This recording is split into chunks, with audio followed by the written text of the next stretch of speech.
తల్లిదండ్రులు బిడ్డల విషయంలో పక్షపాతము చూపించే వారిగా ఉండకూడదు.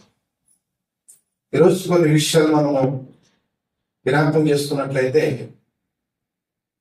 అబ్రహాము జీవన విధానము, అతని కుమారుడైన ఇస్సాకు జీవన విధానము, వీరిద్దరిని పోల్చుకుంటే చాలా తేడాలను మనము గమనించవచ్చు.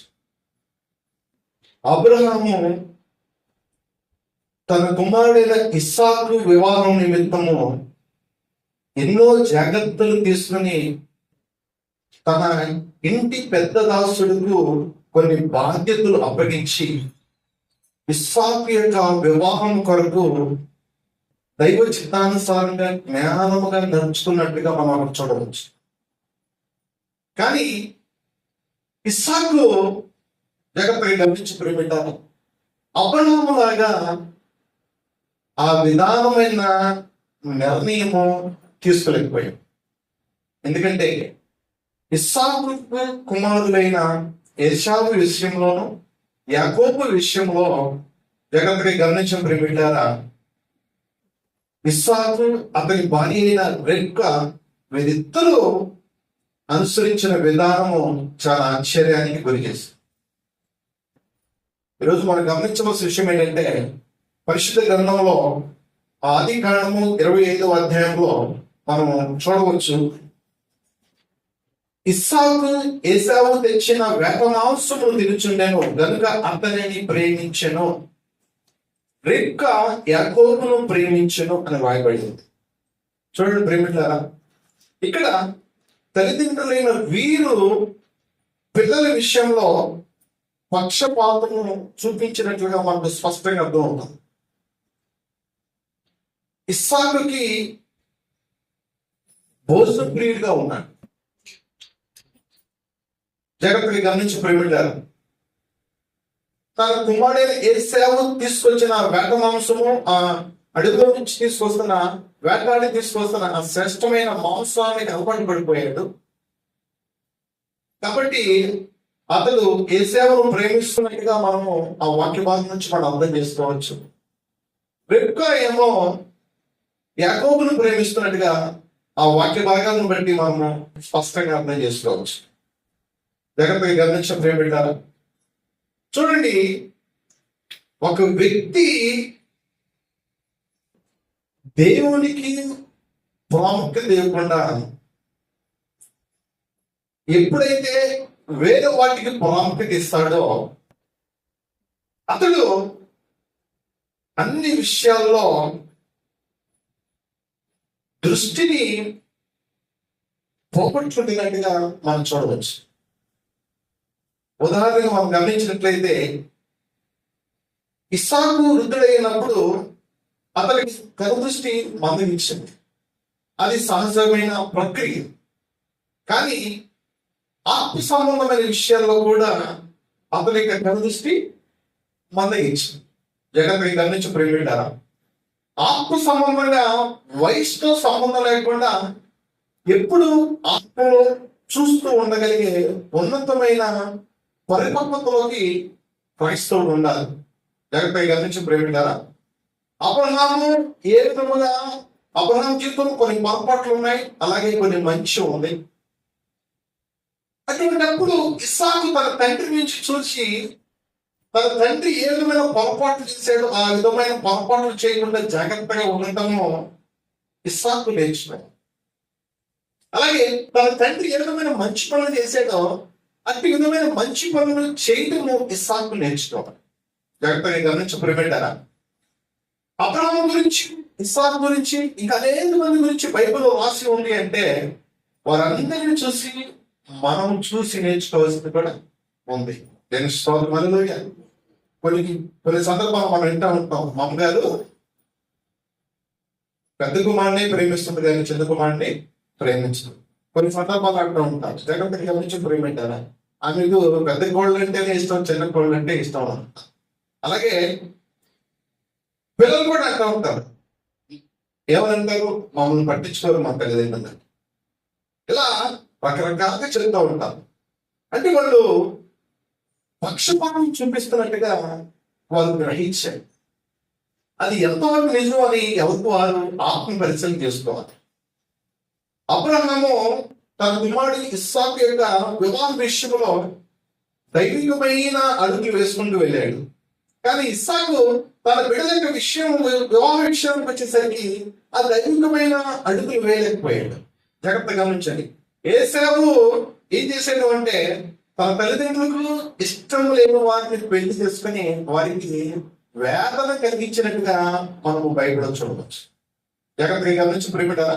ఆ తర్వాత రెబ్కా ఇస్సాకుతో వీరి వలన నేను లెక్కలేని బాధలను శోధనను అనుభవిస్తున్నాను అని ఇస్సాకుతో చెప్పినప్పుడు ఇస్సాకు యాకోబుని పిలిపించి లాబాను ఎందుకు పంపించడం జరుగుతుంది. కనాను దేశంలో ఎవరిని వివాహం చేసుకోవద్దు అని చెప్పి కొన్ని నిర్ణయాలు చెప్పడం జరుగుతుంది.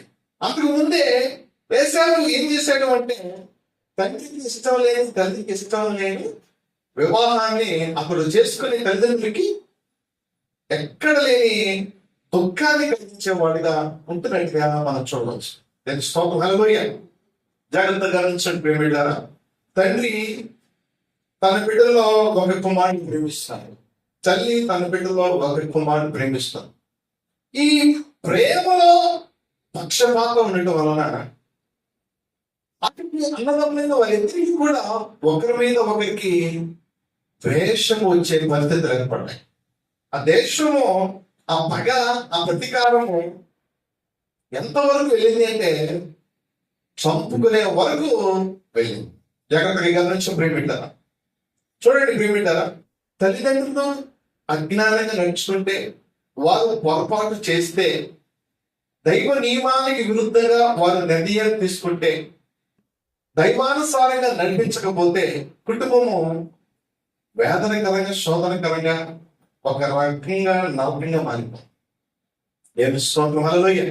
కాబట్టి అదేవిధంగా అబ్రహాము తన భార్య నిమిత్తము కొన్ని సందర్భాలలో 2 సందర్భాలను అబద్ధం ఆడటం జరుగుతుంది. తన భార్య అందకంతే అయి ఉండటం వలన అక్కడున్న పరిస్థితులను బట్టి అబ్రహాము తన భార్య అని చెప్పుకోకుండా ఆమె నాకు సహోదరి అని చెప్పుకుంటాడు. జాగ్రత్తగా గమనించు ప్రేమిటారా. అటువంటి పరిస్థితి ఇస్సాకు కూడా వచ్చింది. జాగ్రత్తగా గమనించు ప్రేమిటారా. ఇస్సాకు కూడా వచ్చినప్పుడు తండ్రి ఏ విధంగా పొరపాటు చేశాడో అదే విధానమైన పొరపాటు ఇక్కడ ఇస్సాకు కూడా చేస్తున్నాడు. తన భార్యని జాగ్రత్తగా గమనించి ప్రేమిటారా ఒక సందర్భంలో ఆమె నాకు సహోదరి అని చెప్పుకోవడం జరుగుతుంది.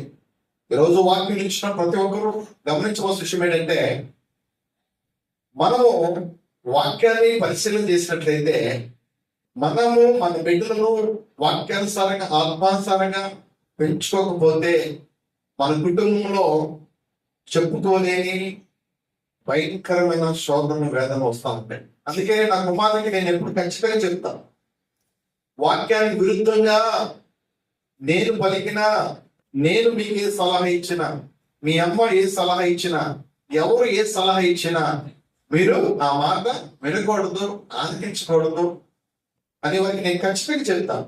పెద్దవారు చెప్పారు కదా, తండ్రి చెప్పాడు కదా, తల్లి చెప్పింది కదా, మామగారు చెప్పారు కదా, లేకపోతే ఎవరో చెప్పారు కదా, వయసులో పెద్దవారు చెప్పారు కదా, వాళ్ళ మాటకు విలువ ఇవ్వాలి, గౌరవం ఇవ్వాలి అనే విధానంతో కూడిన మొహమాటాన్ని మీరు పోవద్దు అని చెప్తాను. వాక్యం చదవండి, వాక్యాన్ని అర్థం చేసుకోండి. వాక్యానికి విరుద్ధంగా ఎవరు పలికినా, ఎవరు సలహా ఇచ్చినా వాటిని వినవద్దు, పాటించవద్దు. దేవుని యొక్క ఉగ్రతకు మీరు గురి కావద్దని నేను చెప్తాను. దేవుని స్తోత్రం హల్లెలూయా. కాబట్టి మన తల్లిదండ్రులు ఎలా జీవించారో వారి బిడ్డలేమైనా మనకు తెలుసు. అలాగే మన చుట్టుపక్కల ఉన్న వారు ఎవరైనా జీవిస్తున్నారో ప్రతి ఒక్కరికి తెలుసు. జాగ్రత్తగా గమనించి ప్రేమిటారా. ఎవరి కుటుంబంలో లోపాలేంటో, మంచి ఏంటో, చెడేంటో వారికే బాగా తెలుసు. జాగ్రత్తగా గమనించి ప్రేమిటారా.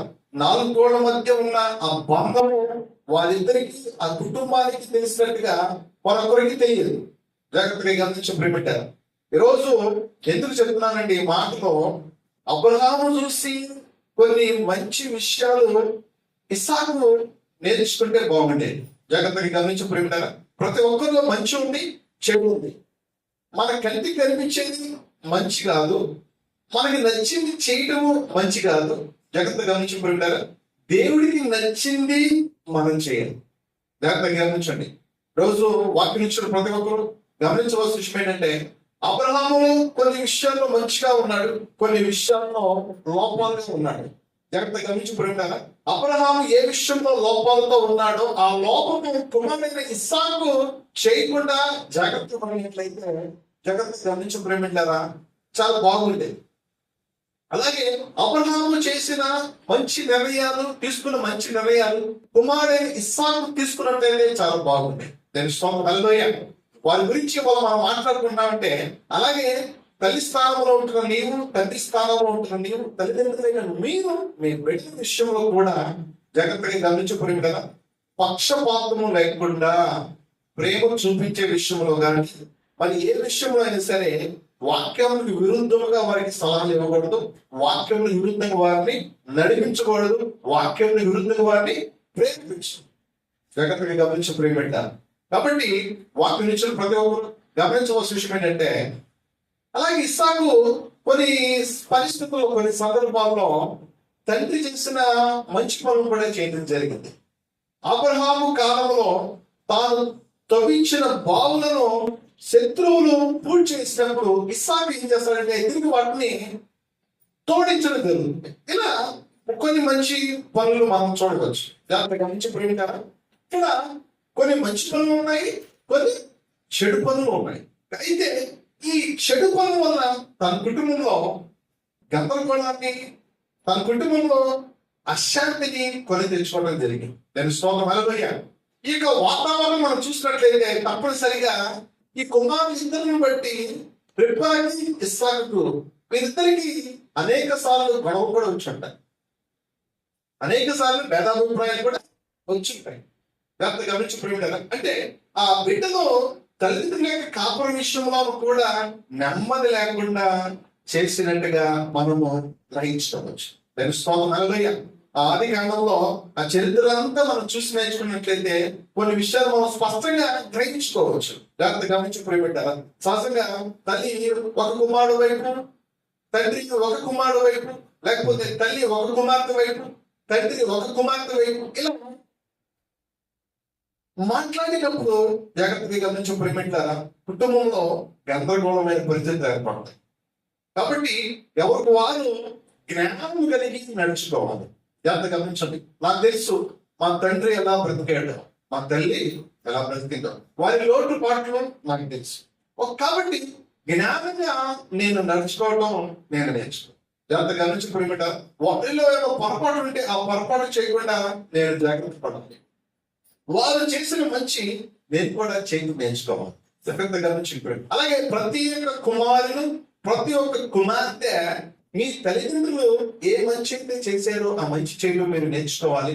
ఏ చెడు అయితే చేశారో ఆ చెడు చేయకుండా జాగ్రత్త పడడం మీరు నేర్చుకోవాలి. దాని స్తోత్రం హల్లెలూయా. కాబట్టి ఈరోజు వాక్యం ద్వారా దేవుడు చాలా స్పష్టంగా మాట్లాడుతున్నాడు. కాబట్టి ప్రియమైన దేవుని బిడ్డలారా, ప్రతి ఒక్కరూ ఏ విధంగా జీవిస్తున్నారు, తల్లిదండ్రులు మీరు ఆత్మ పరిశ్రమ చేసుకోండి. మీరు ఏ విధంగా జీవిస్తున్నారు, మీ బిడ్డలను ఏ విధంగా వాక్యానుసారంగా ఆత్మానుసారంగా నడిపిస్తున్నారు. జాగ్రత్తగా గమనించి ప్రియపెట్టారా, మీ యొక్క నిర్ణయము, మీ యొక్క అడుగు, మీ యొక్క ఆలోచన మీ బిడ్డల మీద ఎంతో ప్రభావాన్ని చూపిస్తుంది. మీరు తీసుకునే నిర్ణయం చెడు అయితే, మీరు వేసే అడుగు చెడు మార్గం అయితే, అది వాక్యం విరుద్ధం అయితే, అది మీ కుటుంబాన్ని, మీ బిడ్డలను ఎంతగానో దుఃఖానికి, ఎంతగానో వేదనకు, ఎంతగానో నరకానికి నడిపిస్తున్న విషయాన్ని ఎవరికి వారు గ్రహించుకోవాలి. దాని స్తోత్రం హల్లెలూయా. కాబట్టి నీవు తల్లిదండ్రులైన మీరు ఆత్మానుసారంగా వాక్యానుసారంగా నడుచుకుంటూ